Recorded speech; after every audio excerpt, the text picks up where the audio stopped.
Hi everybody, this is the Baseball Hut, the amazing, spectacular, terrific, the great one, the People's Champion, your host, the Hut, and of course, please subscribe to this channel and like this video and send me a super thanks.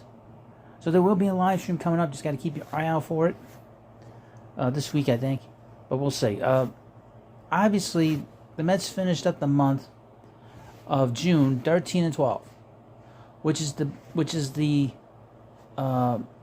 best month they've had, or winning month that they've had in June since 2012. So it's been 10 years since they've had a winning month of June. They had a very difficult schedule against some really good teams. Obviously, the Astros beat the hell out of them for 4 games. Astros are the best team in the American League. Yeah, nobody's even close. I mean, done with the Yankees or whatever, but they've been the best team for a long time now. Mets had a really big test, and they got their lunches handed to them. But if you look at their record at 13-12, I saw this stat earlier today, and 10 of the 12 losses the Mets had in the month of June, they scored 2 or fewer runs. So, like I have said for the last 2 years, if the Mets don't hit, they do not win. Okay, it's more with the Mets than most teams, because the Mets always have to they always seem to get some good pitching. But with the Mets, what's weird is that the Mets just don't score enough runs when they lose. I was just going through some of the lineup.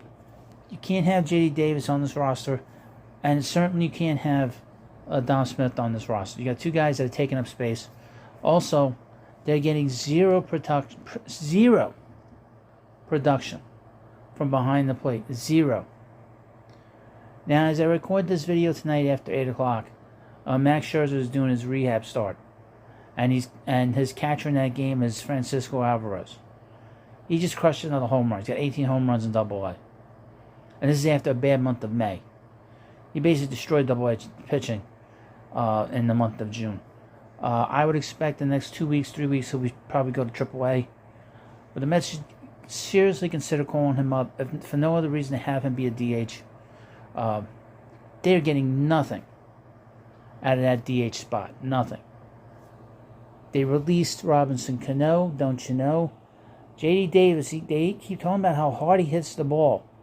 But not for nothing, the results aren't there. If the results aren't there, then there's no reason to have him on this roster. It still results in business. And Dom Smith is not a major league player. Sorry, he just isn't. Now Wilson Contreras is going to be traded. Are you willing to give up a big prospect for him for 2 months of rental? Is he the final piece to win a World Series? Looking at this team, they might need to make a couple moves here. Not only for this offense, they might need to get 2 pieces of an offensive player. Somebody can DH and maybe a catcher. Okay. Also, Carlos Carrasco has pitched terribly over the last month and a half. His ERA over the last 9 starts, is over 9. The Astros beat the living tar out of him in the last 2 starts. They should consider getting another starter in here of a high quality. But, like I said, this team has to get some... But we'll talk about that at some other point. A couple guys to keep an eye on. Guys that are going to get moved. Contreras is going to get moved. Josh Bell is going to get moved. I was not leaning towards him so much. I would mention a couple other things. I'm all over the place in this video because I'm really ticked off about this offense. When you have Luis Guillorme batting 5th behind Pete Alonso and Jeff McNeil, we all love Jeff. He's a great hitter. But he's not a number 5 hitter.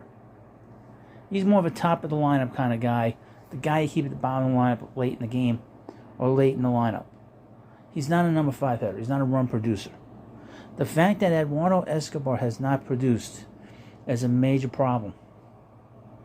When you have guys like Luis Guillorme batting 5th, you're in trouble. you're in trouble. When I saw that line the other day, I was in shock when I saw it. So let's have to seriously consider bringing in a big bat. And I'm seriously thinking about Josh Bell, to be honest with you. I'm not a big fan of his because I think that his WAR is not that great. I mean, he doesn't affect a lot of games as an everyday player. But Pete needs a little more protection, and he's having a good year. Trey Mancini, keep an eye on, too. He played for Buck in Baltimore. There are other names, as you know, that are out there. There's not going to be a lot of big superstars getting moved in this trading deadline. There's going to be a lot of moves, you know. And also, one more thing before I forget. They're getting nothing out of the left-handed side of the bullpen. And in fact, they're not getting much out of the bullpen aside from Edwin Diaz. So they're gonna have to sort of figure out what to do. But these are like things that they can take care of. That they wouldn't have to give a lot of big pieces of the farm system for some of these guys. Maybe for the catcher, if you want to go get Contreras. But let me know what you think about this video. Very scatterbrained about this because, you know, I haven't had a chance to really talk to you sort of going on about the Mets a little bit. But have to get the offense going again. And once they do that, they'll start picking up. The schedule's going to get a little bit better now. The month of June was tough. But thank you for watching this video. Please send me a super thanks. Have a good night and have a good day. I'll be back to you tomorrow in another video. And I'll be back to you in a live stream. And thank you for coming by. And I'll see you later.